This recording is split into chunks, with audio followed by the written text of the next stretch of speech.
morning, this is your daily dose of complete health with your local chiropractor, Patrick Hogg.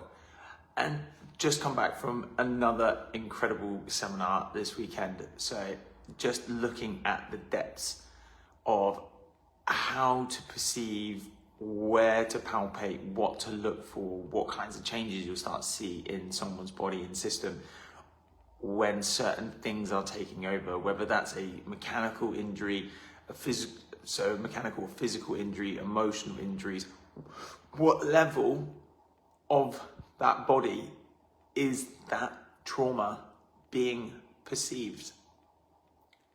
And then how do we actually connect with that to make the biggest difference and change in that body?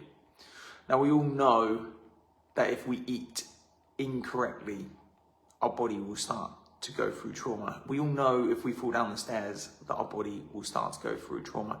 We all know if we have arguments with our spouse or our family, or we lose a loved one, our body starts to go through trauma.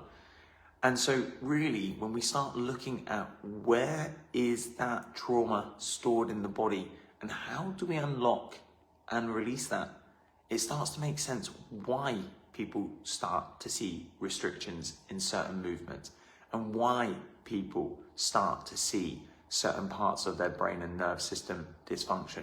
When we look at the injuries that people are perceiving that they've got based on the traumas that they have had through their life and the emotions that are attached to that and the physical traumas that are attached to that, then we can start to understand why they have the interference in the body that they do. And that was the deep dive that we went through this weekend.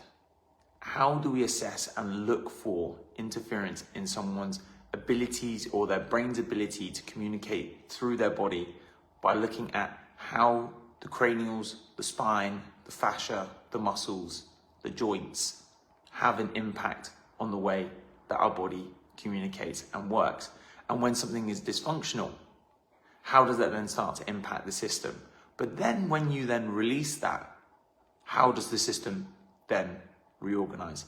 So there was a couple of light bulb moments for people and a few tears on this seminar when they actually had realization points in their life and things that they'd seen with their patients, and then knowing what kinds of difference that they're likely going to be making.